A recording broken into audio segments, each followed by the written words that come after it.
ഇപ്പം വാഴ 2ന്റെ ലേറ്റസ്റ്റ് ആയിട്ടുള്ള അപ്ഡേറ്റ് എന്ന് പറഞ്ഞാൽ ഇപ്പം ബിജുവേട്ടന്റെ എല്ലാ ഇന്റർവ്യൂവിലും ബിജുവേട്ടൻ പറയുന്നുണ്ട് വിഷുവിന് പടക്കം പൊട്ടിച്ചാൽ പുള്ളിയെ നേരിട്ട് കാണണം എന്നുള്ളത്. മീറ്റ് ചെയ്തു അല്ലേ? പുള്ളി വീട്ടിൽ വന്നിട്ടുണ്ടായിരുന്നു. അതാണ് ഏറ്റവും കൂടുതൽ സന്തോഷമായത്. നമുക്ക് അന്വേഷിച്ച് നടക്കേണ്ടി വന്നില്ല പുള്ളിനെ കുറിച്ച്. സംസാരിച്ചപ്പം പറഞ്ഞോ സിനിമയിൽ സംഭവിച്ച അതേ കാര്യങ്ങളാണെന്ന് സംഭവിച്ച എന്തെങ്കിലും പറഞ്ഞോ? പുള്ളി അങ്ങനെ ഫിലിം കണ്ടിട്ട് ഇഷ്ടപ്പെട്ടത് കൊണ്ടാണ് പുള്ളി വന്നത്. ഇതെങ്ങനെ എഴുതിയെന്ന് വെച്ചു. ബാക്കി വന്ന കാര്യങ്ങളെല്ലാം അവിടെ സംഭവിച്ചാണെന്ന് പുള്ളി പറഞ്ഞത്.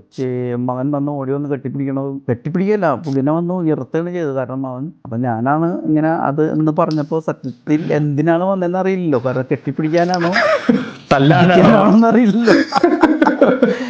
നല്ല മനുഷ്യന്മാരെന്നൊക്കെ പറയൂലേ, പച്ചയായ മനുഷ്യൻ എന്ന് പറയില്ലേ, അങ്ങനത്തെ ആളുകളിൽ പെടുന്ന ഒരു നല്ല മനുഷ്യൻ. അപ്പൊ എന്നോട് ആദ്യം ചോദിച്ചത് സതിനെയും അതുപോലെ തന്നെ വിപിൻ ദാസിനെയാണ് ചോദിച്ചത്. കാരണം നമ്മളെല്ലാം എഴുതിയെന്ന് അവർക്കറിയാലോ.